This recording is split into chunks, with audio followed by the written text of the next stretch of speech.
The Union Government has launched the Atmanirbharta in Pulses mission. So what does this national mission on pulses really target? How will this help in increasing production of key pulses in the country? Joining us right now to explain this important scheme from the Union Government is Mr. Devesh Chaturvedi, who is the Secretary, Agriculture and Farmers Welfare in the Government of India. Sir, thank you very much for joining us. Let me begin by asking you, how does this mission on pulses help in reducing our import dependency?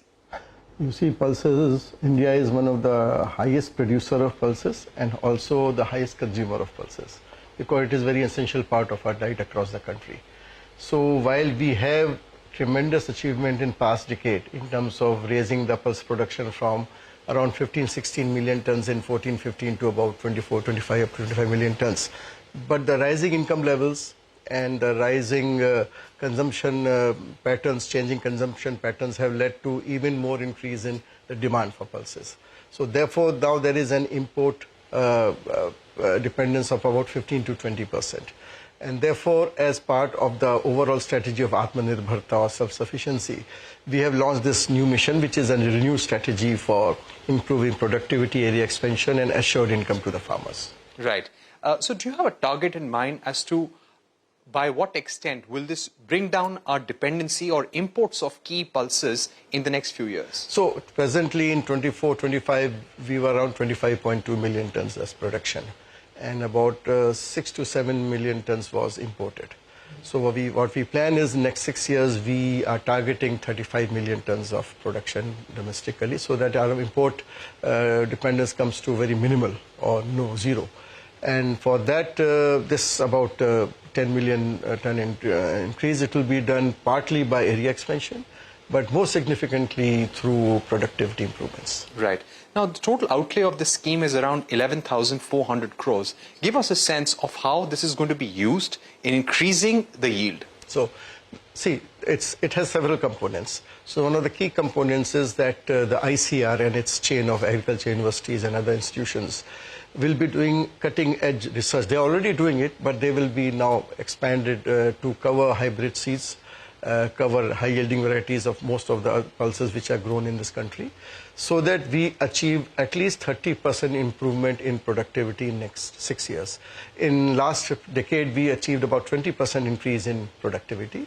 But in next 6 years, we are planning to achieve 30% productivity. So once these seeds are the high-yielding varieties or the hybrid seeds, which are latest, which are climate resilient, which have high productivity, and also they are more resistant to pests and diseases, these seeds have to very quickly and efficiently go to the farmer's field. It is there that mission will now have the second role to play, that these breeder seeds will be converted into foundation and to certified through the state corporations and our own central seed producing agencies, so that they reach to the farmers, and we intend to cover 2 crore farmers with these high yielding varieties and improved seeds in next 6 years.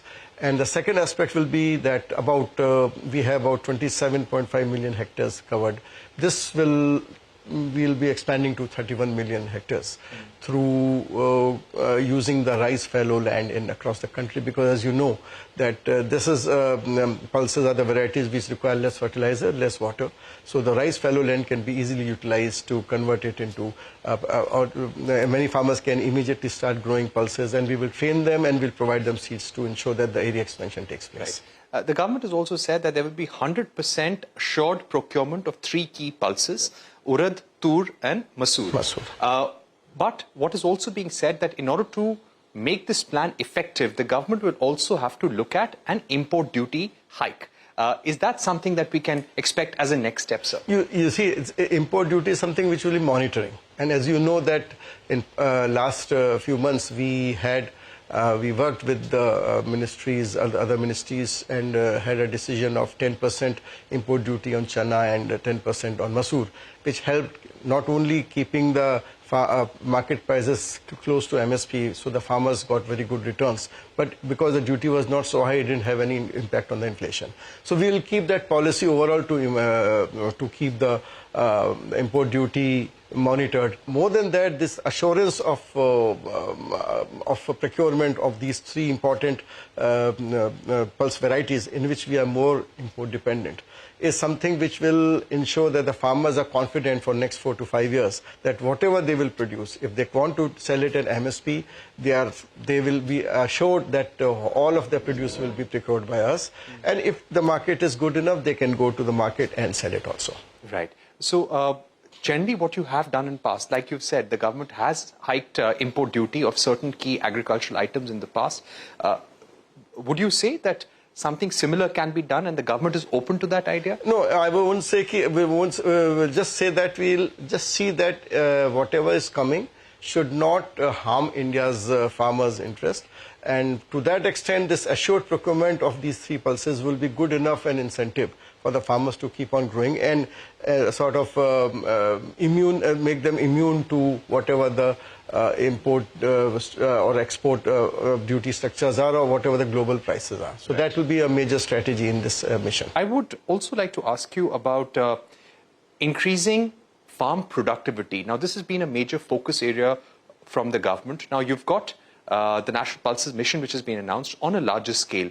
What is the plan that the government is working on as far as farm productivity is concerned? As I mentioned, that farm productivity is one of the key sectors, because what we have as a strategy we are working is that we not only, because the area, you can say the net cropped area is limited because of the fact that we cannot create land. Of course, we can reclaim some land which is otherwise cultivable but not under the agriculture practice. But more and more we are going for increasing the cropping intensity.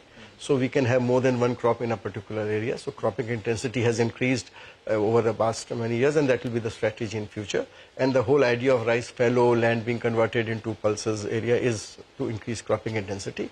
And second aspect is to improve productivity to the levels where there is always a potential productivity of each variety which comes out. And the gap has to be reduced by better practices and by taking that seed directly to the farmers. Right. I'd just like to ask you about the recent flood. There have been reports of heavy crop damage across the country. Could you give us an assessment of what's been the impact and how this is going to impact the total crop production in FY26? So, of course, we had a very good monsoon across the country. There were very negligible districts where the monsoon was largely substantially below normal. But unfortunately, in some places there was excessive rainfall, especially in places like Maharashtra of late, and then Punjab. There was a huge loss. Some areas in Jammu and Kashmir, Himachal, and other states also. But by and large, what we have seen, that losses, of course, that losses are being compensated through different ways. But overall, the productivity and production of food grains will not see any major dip as compared to last year. It will remain on the same level overall. There could be localized losses which have to be compensated, which are being compensated through the disaster relief operations and also through our crop insurance scheme where the states have adopted them. Right. So the crop production will be in line with FY25 crop production, numbers. the general condition of Kharif crop is okay.